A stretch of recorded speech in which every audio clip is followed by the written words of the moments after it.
If you've ever been betrayed by the one person you trusted most, if someone stole your world and smiled while doing it, then this story is for you. Because 6 years ago, my best friend took everything from me. But last night, at a luxury gala in Dallas, she turned around and saw me standing there, glowing, reborn, holding the hand of the man who changed everything. Before I tell you how her face went pale the moment she saw him, let me know where you're watching from, and hit that subscribe button so you never miss a true story like this. They say revenge is a dish best served cold. But mine? Mine was plated in crystal, lit by chandeliers, and served with a smile that said, "I remember everything." The night of the Dallas Heritage Gala smelled like champagne and blooming orchids. A soft jazz trio played near the grand staircase, their notes curling through the air like smoke.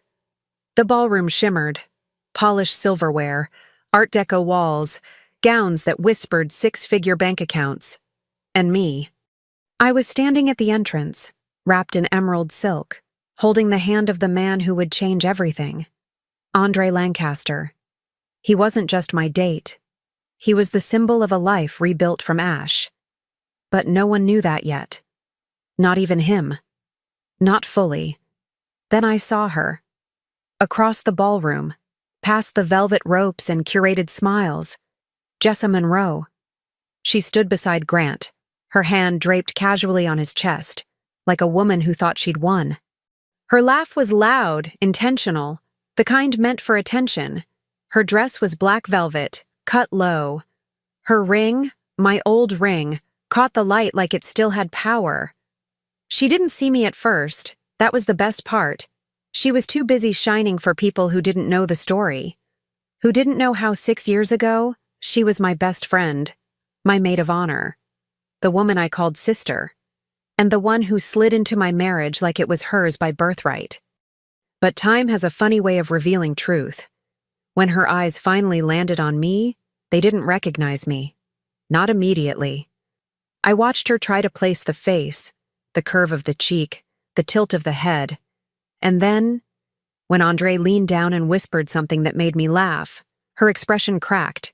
It was so subtle, a flicker behind her eyes.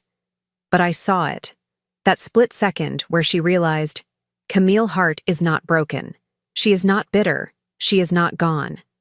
She is here, glowing, graceful, and somehow more dangerous than ever.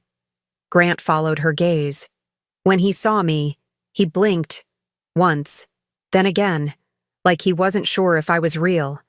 And then Andre took my hand and said, "You okay?" I turned to him, smiling softly. Better than ever. Because the truth is, I wasn't there for them. Not anymore. I wasn't there to prove I survived. I was there because I thrived. And I wanted them to see what healing looks like when it wears heels and holds its head high. But before I tell you how I got here, how the woman who lost everything became the woman who owned the room, you need to understand something. This didn't start at a gala. It started with trust and ended with betrayal. And somewhere in the middle, I found the kind of strength that doesn't just survive fire. It learns to walk through it in silence. So let me take you back. To the day I still believed she was my best friend. And to the moment that belief shattered, forever. There was a time I thought my life was the blueprint for happiness. Not perfect, never perfect, but deeply, quietly good. Back then, mornings in our Highland Park home began with soft jazz echoing from the kitchen and the smell of cinnamon toast curling up the stairs. Grant would read the Dallas Business Journal while sipping his black coffee, always in a crisp button-down even on Saturdays. I'd sit across from him in one of his oversized Oxford shirts, legs tucked under me, reviewing client mood boards on my iPad with a pastry in one hand and a pencil behind my ear. We had rhythm, our own kind of quiet, sophisticated rhythm. Grant Whitmore was the kind of man Dallas adored, polished, charming, with a real estate empire built from inherited grit and strategic timing. Women respected him, men envied him. He was the kind of person who walked into a room and everyone made space, instinctively, And for 5 years, I was the woman beside him, the one he introduced at fundraisers with pride, his hand resting lightly on the small of my back, like I was the most delicate, valuable thing in the room.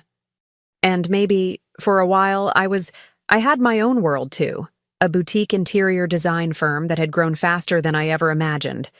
Word of mouth in the right circles, a few features in Southern living, and suddenly, I was being flown out to Charleston and Nashville for historic home restorations. My style? Classic with edge, soft with a whisper of bold. I had found my lane, and I was driving it with grace. At the center of it all was our home, the house Grant and I bought together 3 months after our wedding. A white brick colonial with ivy climbing its sides, antique bronze door handles, and a balcony that caught the golden hour just right. It was the kind of place that made people smile when they walked through the foyer. And it was mine. Ours. Every curtain, every color swatch, every centerpiece, placed with love. And then, there was Jessa. We used to joke that she was my second shadow, from grade school to sorority rush, from college heartbreaks to bridal fittings. Jessa Monroe had been there. The kind of friend who showed up with wine and face masks when you cried, who screamed the loudest at your graduation, who helped you stalk exes on social media without judgment. She was quick-witted, magnetic, and just chaotic enough to make every dull moment sparkle. People loved her, especially men. But I always assumed she had her own invisible boundaries, because I trusted her. I trusted our history. She was the maid of honor at our wedding, stood beside me in a soft blush dress, read a poem she wrote about sisterhood, cried harder than I did during my vows. She gave me a framed collage of childhood photos as a wedding gift with a handwritten note. "You'll always have me, even when everything else changes." I kept it on my nightstand. Jessa never married. She came close once, during our early 30s, but it fizzled before it really began. She blamed it on his lack of ambition. "If I'm going to give my life to someone," she said once over cocktails, "they better be brilliant, rich, or at least obsessed with me, preferably all three." I laughed back then. I shouldn't have. She was around a lot, more than most friends. She had a standing invitation at our house, and she used it. Dropped by for wine nights, watched The Crown with me in her pajamas, helped me rearrange furniture or critique my floral arrangements. She had keys to the house. My house. At first, I found comfort in it. I believed we were building something sacred, a life filled with deep friendships, warm spaces, unshakable love. I believed that success was meant to be shared, and I wanted her to have some of mine. But looking back, there were signs. Little things that pricked like needles if you looked close enough. The way her eyes lingered on Grant when he complimented her. The inside jokes between them that I didn't understand. The occasional overlap in their text history that made me tilt my head, but never ask out loud. "Don't be paranoid," I told myself. "That's Jessa. She flirts with everyone. Besides, Grant wasn't that kind of man." That's what I kept telling myself. One night, after a fundraiser downtown, the three of us were back at the house drinking wine by the fire. I'd changed into sweatpants and curled up on the couch with a throw blanket, tired but content. Jessa was still dressed, hair perfect, lips glossy. And she sat on the floor by Grant's feet, laughing too hard at one of his jokes, brushing something off his pant leg. I remember thinking, she's trying too hard tonight. I didn't say anything. But Grant's laugh that night didn't sound quite the same. My mother used to say that betrayal always starts with silence, not the absence of sound, but the absence of being seen, heard, noticed. Something shifts. You just don't realize it until you're on the other side of the damage. The following week, Jessa brought over a bottle of wine. Expensive, rare, one of Grant's favorites. I raised an eyebrow. "Where'd you find this?" I asked. She shrugged. "Oh, I ran into that sommelier Grant mentioned last month. We got to talking, and he recommended it, thought it might cheer you guys up. It was a small thing, too small to argue about. But in hindsight, it was a flicker of something I should have looked at longer. There were more like it. The time she picked up Grant's dry cleaning because she was in the area. Or the time I overheard her whisper something to him in the kitchen before stopping mid-sentence when I entered. Her tone changed. His eyes dropped. They both smiled too quickly. I chalked it all up to stress, to busy schedules, to nothing. Because the truth is, when you're deeply in love and deeply trusting, your mind works overtime to protect the life you've built. You'll bend reality before you let it break you. But cracks don't stay hidden forever. They widen, they deepen. And then, one day, the whole house groans. You just don't know if it's about to fall, or if it already has. It started with a shift so subtle, it could have been anything. A bad week, a busy month, a forgotten moment. At first, I gave him every excuse in the book. Grant was working longer hours. He claimed the market was tightening, the investors getting more skittish. Real estate's about patience, Camille, he'd say. Stressful times. That's all. I believed him. Or I wanted to. Because the alternative would have unraveled everything I thought I knew. He was colder, distant. Kisses became shorter. Conversations, thinner. But I chalked it up to his work, to mine, to adulthood. We hadn't taken a vacation in months. Maybe we just needed a break from the hustle. But then came the missed dinners, the strange calls he took in the other room, the way he started sleeping on the edge of the bed, turning his back to me. I asked, softly, one night, "Are we okay?" He turned the lamp off and answered, "I'm just tired." 3 words that told me everything and nothing at all. Jessa, meanwhile, was more present than ever. She dropped by with takeout and excuses. Thought you two could use a break from cooking. She'd open wine, talk about her dating disasters, and make offhand comments like, "If I ever find a man like Grant, I swear I'll chain him to the bed." She laughed. I didn't. Still, I said nothing, because saying something would mean confronting something, and I wasn't ready for that yet. One afternoon, I came home early from a client meeting and caught a glimpse of them through the kitchen window. She was leaning over the island, laughing, her hand brushing his forearm. Grant looked up at her in a way I hadn't seen him look at me in months, with ease, familiarity. When I walked in, they both jumped slightly. Jessa smiled too quickly. "Cam, we were just talking about you." I nodded. "I'm sure you were." That night, I lay awake long after they both left. The silence in our bedroom pressing against my chest like a weight I couldn't name. I remembered the framed photo Jessa had given me on our wedding day. I found it in the guest room drawer the next morning and flipped it face down. Something wasn't right. I started checking small things. Habits, receipts. I wasn't looking to catch him. I was looking for reassurance. Something that told me I was just paranoid. That I was spiraling for no reason. But I found nothing. Nothing. Until the earring. It was under the passenger seat of Grant's car, a delicate gold loop with a tiny sapphire. I knew it wasn't mine. I hadn't worn anything like that in years, but I had seen them before. On Jessa. She wore them to our engagement party. A gift from her grandmother, she once told me. I remember admiring them. When I held the earring up to Grant that evening, he didn't flinch. "Oh, that's Jessa's," he said, too casually. "I gave her a ride to an event last week. She must have dropped it." My heart beat louder than his answer. "You didn't tell me that." He shrugged. "Didn't think it mattered. You were out of town." I wanted to believe him. I wanted to believe in our marriage more than I wanted to believe in my own instincts.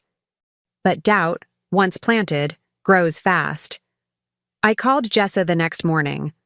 "Found your earring in Grant's car," I said. There was a pause. Then, "Oh, thank God, I thought I lost it for good. He gave me a ride when my Uber canceled. I didn't think you'd mind. 2 stories. Perfectly aligned. Too perfect. After I hung up, I sat on the edge of our bed and stared at the floor for a long time. It wasn't the earring. It was the choreography. The way their lies danced so easily together, like a well-rehearsed duet. Still, I didn't confront them. Not yet. Instead, I tried harder. I booked us a weekend getaway. Grant canceled last minute. Investor meeting. I cooked his favorite meal. He ate 3 bites and said he had to catch up on emails. I bought new lingerie. He said he was too tired. I felt myself shrinking. Piece by piece, I was becoming invisible in my own life. The night everything broke open was a Thursday. I had planned a quiet dinner at home. Steaks, red wine, candles. Grant called around 6:30. "I'm sorry, babe. Can't make it. Something urgent came up with a client." I told him it was okay. I'd save him a plate. But something in me had snapped. I didn't cry. I didn't yell. I just waited. At 9 p.m., I got in my car, drove past his office. It was dark. Past the gym, empty. My hands shook as I called him again. Straight to voicemail. I didn't go home. Instead, I drove to Jessa's building. Her car was there. His was there. And the lights in her apartment window, our old 3rd-floor view when we used to have wine nights, were on. I sat in my car for 23 minutes. I didn't need to go upstairs. I didn't need to knock. I already knew. When I got home, I poured myself a glass of wine and sat in silence. I didn't scream. I didn't shatter a vase. I just let the truth settle over me like snow. The next morning, I packed a suitcase and left it by the door. Grant came home just after 7 a.m., tie undone, jacket in his hands. He looked surprised to see me awake. "I want the truth," I said, voice steady. He paused. "Camille." I held up a hand. "No excuses, no spin, just the truth." He sighed, sat down on the edge of the couch. "It started after your birthday," he said. "I don't know why. It just happened." I nodded. "And Jessa?" "She said she didn't mean to, that she fought it, but you didn't." "No," he admitted. "I didn't." That was the moment my heart stopped trying to fight for him. Jessa showed up the next day, unannounced. Tears, lipstick smudged. "I never wanted to hurt you," she said. I looked at her like I didn't recognize her. "You wore my friendship like a costume. And when it no longer fit, you took my husband instead. Cam, please." "No, you don't get to cam me anymore." She flinched. I closed the door in her face. The days after that moved in slow motion. I withdrew from clients, returned my wedding ring, blocked their numbers. Friends took sides. Some reached out. Most didn't know what to say, but Aunt Celeste did. She left a voicemail. "Sugar, don't stay there and rot. Pain is a signal. Get up and go where your soul can breathe." That night, I booked a flight to New Orleans. I left the house keys on the counter, and I didn't look back. There's a silence that comes after heartbreak that no music can fill. It isn't quiet, it's thick, like wet wool wrapped around your chest. Like every sound in the world is muffled underwater. It's not just about being alone, it's about being erased. That's how it felt in the weeks after I walked out of that house. Not like I left a marriage, but like I disappeared from my own life. I moved into a suite at the Adair, one of those long-stay boutique hotels with monochrome linens and concierge staff who know not to ask questions. I told no one but my lawyer. He was the one who handled the documents, the assets, the press-ready statement. Due to personal matters, Camille Hart Design will be taking a temporary hiatus. It sounded clean. It wasn't. I barely spoke for days. I ordered room service and didn't touch the food. I sat in front of the window and stared at the skyline I once adored, waiting for the sun to move. I watched TV on mute, as if subtitles could distract me from the voice screaming in my own head. How did I not see it coming? That question became a loop, a mantra of self-blame. Because I wasn't just mourning the loss of a man. I was mourning the death of my intuition. I prided myself on reading people, creating emotion through design. But somehow, I missed the wrecking ball 2 inches from my heart. At night, I'd lie in bed replaying everything. Grant's expressions, Jessa's offhand comments, the way their stories matched too perfectly when I asked about the earring. How she always called him darling like a joke, one I was too naive to find threatening. And worse, the little voice in me that had noticed but stayed silent. I remember waking up one morning, if you could call it that, since I hadn't really slept, and realizing I hadn't stepped outside in 4 days. My hair was greasy, my robe smelled like sweat and sadness, and my phone had 37 unread messages. I didn't read any of them. I just stared at the screen and whispered, I don't want this life anymore. That thought scared me. I didn't mean I wanted to die. I meant I couldn't survive another day in that version of myself, the woman who let others define her, who smiled politely while her world burned, who stayed quiet to keep the peace, and got crushed by it. I needed out. Of Dallas, of the narrative, of the history wrapped around my throat like a noose dressed in pearls. That's when I called Aunt Celeste. Celeste was my mother's younger sister, the family wild card. Never married, fiercely independent, with red hair she never dyed even as it faded to soft silver. She ran a vintage shop in New Orleans and hosted full moon dinners for artists, chefs, and jazz musicians who needed a place to belong. She picked up on the second ring. "Baby?" she said, her voice immediately serious. I didn't speak. I didn't need to. She sighed. "When's your flight?" "I haven't booked one yet," I whispered. "I'll make up the guest room," she replied. "You'll stay as long as you need." "And Camille?" "Yes. You will heal. But first, you have to get the hell out of Texas." I let out the first real laugh I'd had in days. It caught in my throat like something unfamiliar. Hope, maybe. The next morning, I packed 2 suitcases. Just the essentials. Clothes, my sketchbooks, my grandmother's ring, and the journal I hadn't written in for months. I left everything else, the rest of my wardrobe, my design awards. The scented candles I used to light during client meetings, even my wedding album. I left it in a drawer with a note taped to the front. "Take what you stole and keep it. I'm not carrying it anymore." At the airport, I wore sunglasses indoors and avoided eye contact. Even though no one was looking for me, it felt like everyone could see the wreckage in my posture.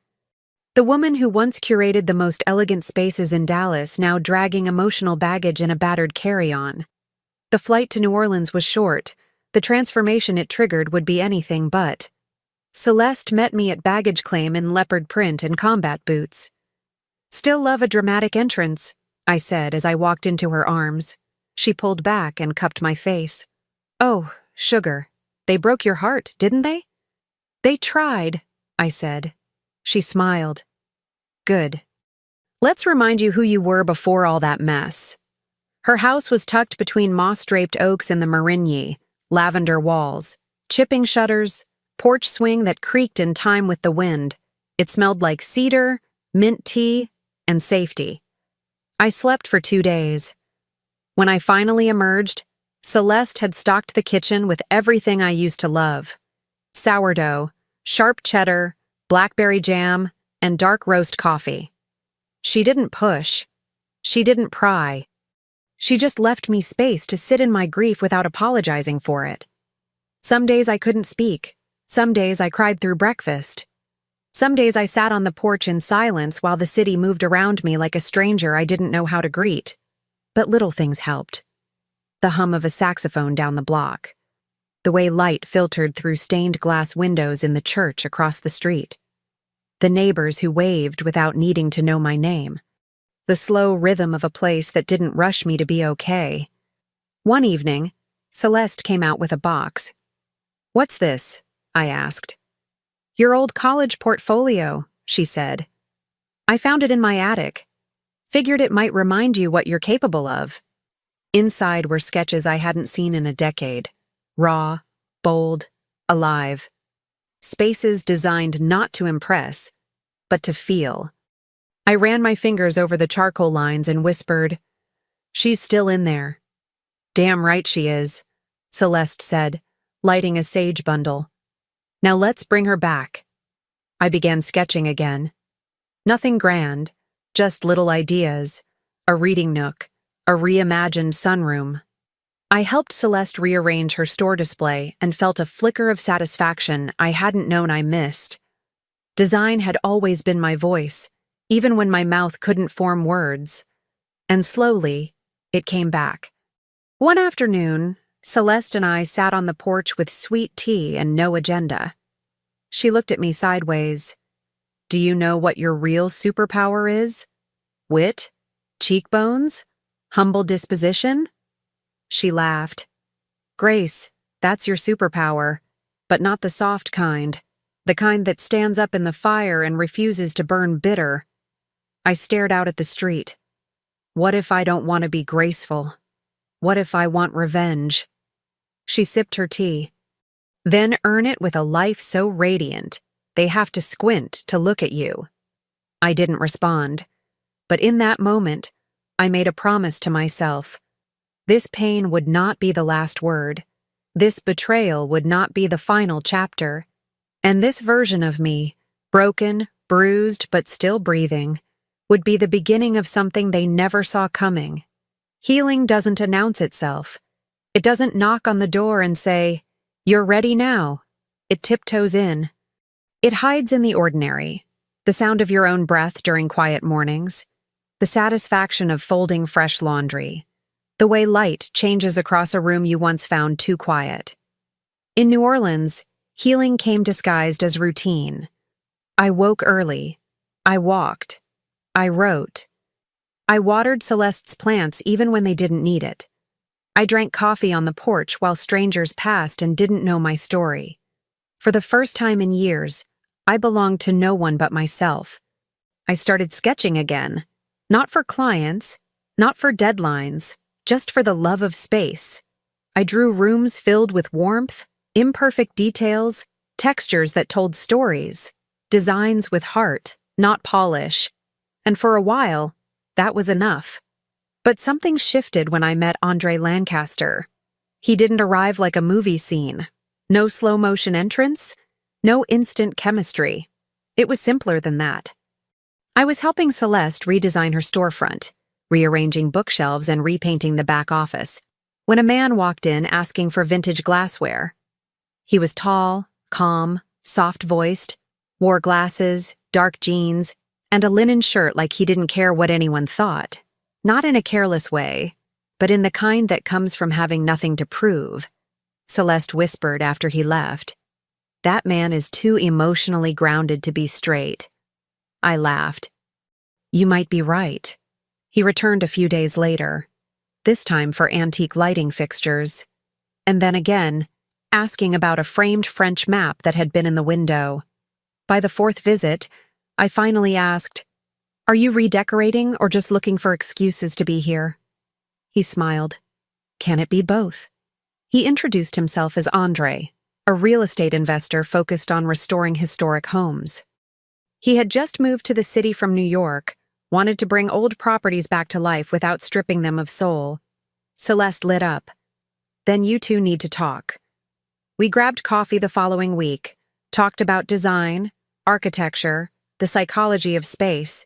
He asked questions, real ones, not the kind that waited to be answered so he could talk about himself. I found myself leaning in, not because I wanted to impress him, but because I didn't feel the need to. We began working together. I consulted on a few of his projects, French Quarter brownstones, Garden District estates.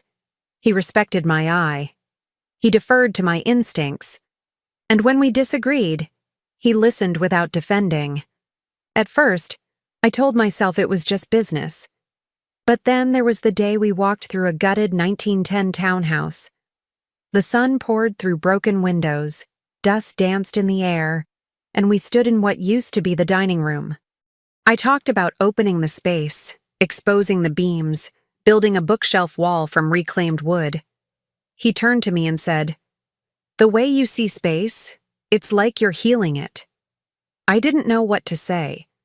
No one had ever described my work like that. Like it had meaning beyond aesthetics.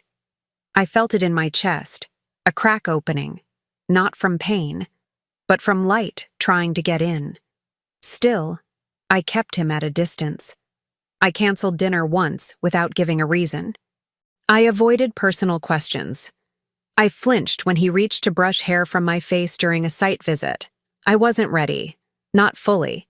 But Andre never pushed, never asked why. He just showed up, respectfully, steadily. And then came the panic attack. It was a networking event. Real estate developers, design consultants, too much cologne and too many expectations.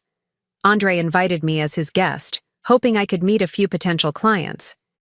I told myself I could handle it, that I'd wear something sleek and show up like the woman I used to be.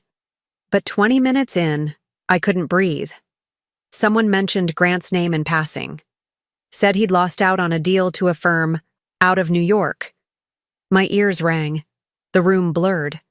The glass in my hand slipped. I turned and bolted toward the terrace, my chest tightening with each step. Andre found me there, hands shaking, eyes blurred, gulping air like I'd been drowning. He didn't touch me. He just sat beside me, quiet, present. When my breath returned, I whispered, "I'm not who I used to be." "Good," he said. "I like who you are now." I cried then, harder than I expected.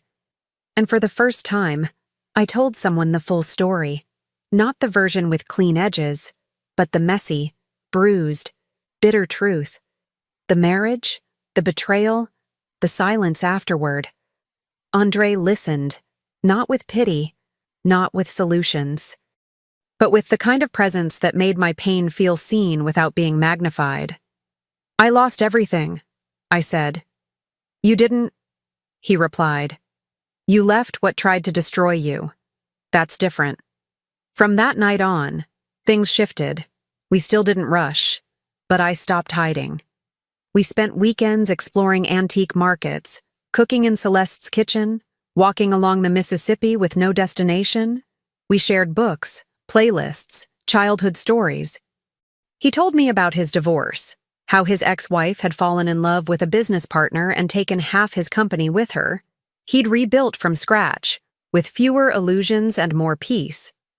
"You learn what you won't compromise after that kind of heartbreak," he said one night. "And when you find someone who makes you feel safe again, you protect it." Months passed. My work flourished. Clients from Dallas reached out again, and I said no without hesitation. I wasn't the woman they remembered. I didn't need their validation. Then came the magazine feature. A New York-based design editor stumbled across my Instagram, the one I posted to more for myself than anyone else.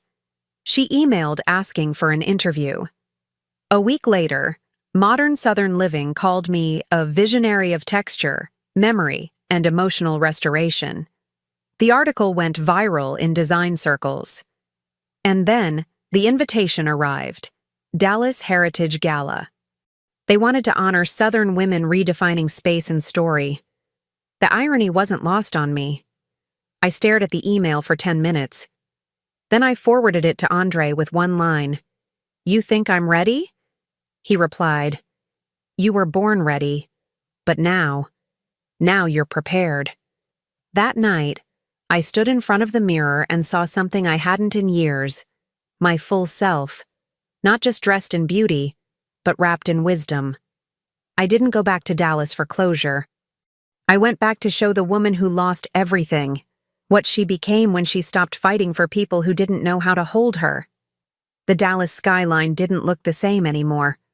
It wasn't that it had changed. It was me. The woman stepping off the plane in a custom black silk jumpsuit and gold cuff wasn't there to win anything back. She had already won.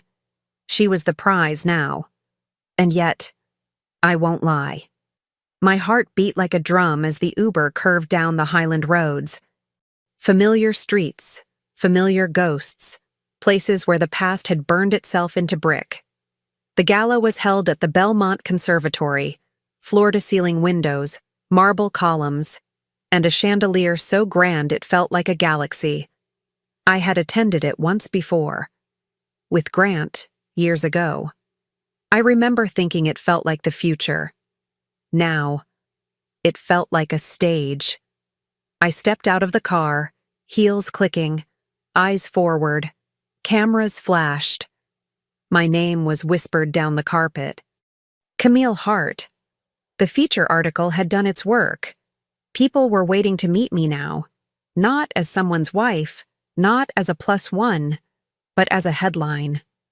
Inside, the room shimmered with soft jazz and curated decadence. Waiters glided with champagne flutes. Women in silk leaned into polite laughter. And there, across the room, stood the storm I'd once called home, Grant. And beside him, Jessa. They were older now, not visibly, but energetically. Like their shine had dulled just enough to make room for regret. Grant saw me first. He froze. Eyes widened. Then quickly adjusted his expression into something neutral, like seeing me was no big deal. But his hands betrayed him. He rubbed them together, twice. He only did that when he was nervous. Then Jessa turned. For a moment, she didn't recognize me. My hair was shorter, my body stronger, my energy unshakable. When it clicked, she blinked, then froze. That's when I smiled, not out of cruelty, but because I had nothing left to prove. I didn't walk toward them right away. I let them watch me be admired. I let them see the new world I built without them. The way editors leaned in. The way architects asked my opinion. The way I laughed, free, unforced, real. They approached eventually. Of course they did. Camille, Grant said first, extending a hand like we were old business partners. I tilted my head. Grant! His eyes searched my face for some sign of warmth, or maybe weakness. He found neither. You look incredible, he said, voice caught somewhere between awe and guilt. Thank you, I replied. New city? New life? Jessa stepped in awkwardly. It's been a long time, she said, trying for casual. Yes, I said, sipping my drink. It has. Silence. Then Jessa offered a brittle smile. I saw the magazine piece. You're really doing well. I nodded. I am. There was something almost pitiful in her eyes. She looked like a woman who thought she was still holding a sword, only to realize it was made of wax. Grant cleared his throat. I've been meaning to. Don't. I cut in gently. We're not doing that here. He stopped mid-sentence. I glanced between them. You know, I used to wonder what I'd say if we ever crossed paths again. Jessa shifted. Camille. But I realized, I continued, nothing I say could match what life already said for me. They both stood still. I lost everything, I said softly, and I still came out richer.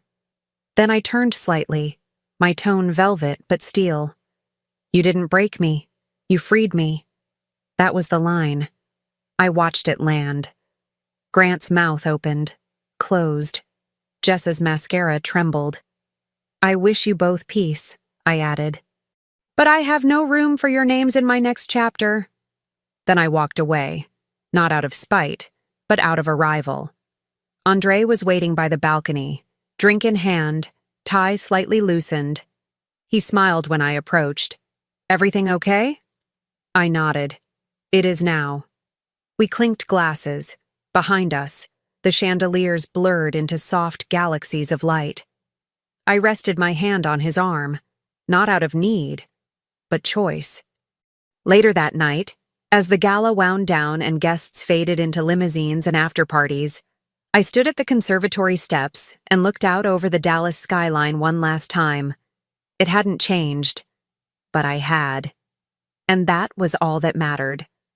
The plane lifted off from Dallas with barely a whisper, as if the past had finally learned how to let go quietly. I stared out the window at the city shrinking beneath us. Lights flickered in rows, highways, office towers, neighborhoods that once knew my name, but they no longer held me.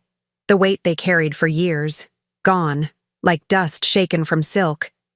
Andre sat beside me, asleep, head tilted slightly toward the aisle. Even in rest, he looked solid, steady.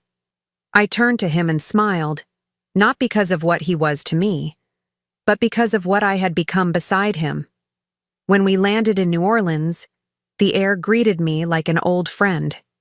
Warm, dense, honest. The kind that clings to your skin and whispers, "You made it." Celeste was waiting outside baggage claim, leaning against her car, arms crossed like a proud general surveying her soldier's return. "Well, look who walked through fire and came back glowing," she said. "I did more than walk," I told her. "I danced through it by the end." She threw her head back and laughed. Now that's the Camille I knew was still in there. Back at her house, everything felt the same. The lavender walls, the chipped windows, the porch swing that still creaked with every breeze. But I was different now. Not a guest, not a refugee, but a woman who had chosen herself and returned home with no apology. In the days that followed, I unpacked more than my suitcase. I unpacked memories I no longer feared, dreams I had once shelved, ideas I was finally ready to build. Andre stayed for a week, helped with a few renovation clients, cooked breakfast while barefoot, read poetry out loud at night like it was gospel. He never asked what came next, never pushed for promises. He just loved me in real time, with no expectation of being the center of my world. That, I realized, was the difference. Grant wanted me to orbit him. Andre wanted me to shine, even if that light had nothing to do with him.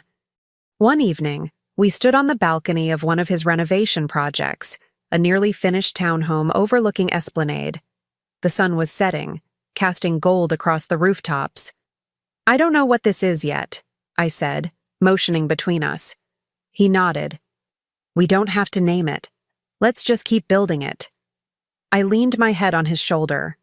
For once, I didn't need certainty to feel safe. Weeks passed. I launched a new design studio, Hard and Hollow, a name that spoke both to what had been lost and what had been found. Clients came not for glamour, but for soul, for intention, for spaces that healed. Every time I stepped into a new room, I asked, what pain needs to be cleared here? What story needs to be retold? That's what I did now. I helped people transform the spaces they felt stuck in, because I had lived it. I knew the walls grief built. I knew the light that returns when you finally knock them down. And one morning, sipping tea on Celeste's porch as jazz floated through the streets, I opened my old journal and wrote a letter I never intended to send. To the woman who stole my husband. Thank you. Not because you hurt me, but because you showed me what needed to break. Thank you for forcing me out of the box I built around myself, for making me face the silence I'd learned to live with, for giving me no choice but to choose myself. I wish you nothing, not hate, not grace, just nothing, because my life no longer pivots around yours. Sincerely, the woman you thought you buried, who turned the dirt into bloom. I closed the journal, exhaled slowly, and looked out at the city that raised me back from the dead. And I knew, deeply, fully, this wasn't just a comeback story. It was a rebirth,